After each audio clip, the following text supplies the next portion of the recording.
أعوذ بالله من الشيطان اللعين الرجيم بسم الله الرحمن الرحيم وما منع الناس أن يؤمنوا إذ جاءهم الهدى ويستغفروا ربهم إلا أن تأتيهم سنة الأولين أو يأتيهم العذاب قبولا اللهم صل على محمد وآل محمد وعجل فرجهم سلام علیکم ورحمۃ اللہ وبرکاتہ۔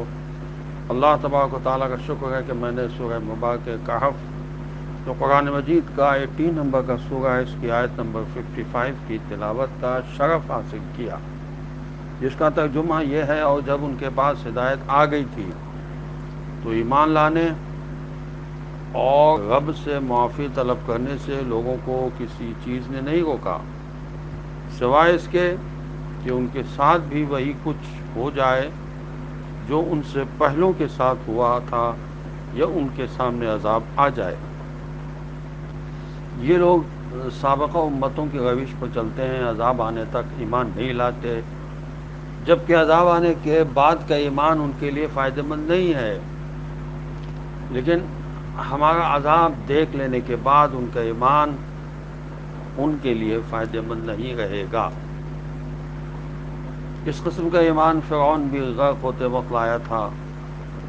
دوسرے شواہد سے معلوم ہوتا ہے کہ موت کے مشاہدے کے بعد ایمان و توجہ سود مند نہیں ہے، کیونکہ اللہ کو وہ ایمان قبول ہے جو قلب و شعور سے عاشقانہ اور خود مختارانہ طور پر لایا جائے۔ عذاب کا سامنا کرنے کے بعد کا ایمان قلب و شعور کا ایمان نہیں ہے۔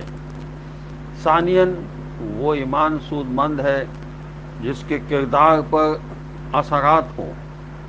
عذاب سامنے آنے کے بعد کا ایمان کسی کردار کے لیے محرک نہیں بن سکتا، کیونکہ عذاب کے سامنے آنے کے بعد تو کسی عمل و کردار کی مہلت ختم ہو چکی ہوگی۔ یہاں سے یہ بات بھی واضح ہو جاتی ہے کہ ایمان کا وہ دعویٰ درست نہیں ہے جس سے اس کے کردار پر کوئی اثر نہ ہو۔ بغیر کسی کردار کے صرف ایمان کوئی معنی نہیں رکھتا۔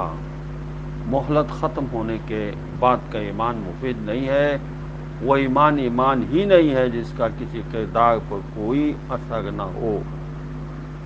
اسی لیے ہمیں بتایا گیا ہے کہ ہم سچ بولنے کے موقع پر آزمائیں، لوگوں کی نمازوں روزوں سے دھوکہ نہ کھاؤ۔ یہ معصوم علیہ السلام کا فرمان ہے، کیونکہ بعض اوقات انسان نماز روزے سے اس قدر مانوس ہو جاتا ہے کہ اگر اسے چھوڑ دے تو وحشت زدہ ہو جاتا ہے، بلکہ انہیں راست گفتاری اور امانت کی ادائیگی کے موقع پر آزماؤ۔ لوگوں کی کثرت نماز روزہ حج نیکیوں رات کو مناجاتوں کی طرف نہ دیکھو، بلکہ ان کی راست گفتاری و امانت کی ادائیگی کی طرف نگاہ کرو۔ اللہ تعالیٰ نے جس نبی کو بھی بھیجا ہے اسے راست گفتاری و امانت کی ادائیگی کے ساتھ بھیجا ہے۔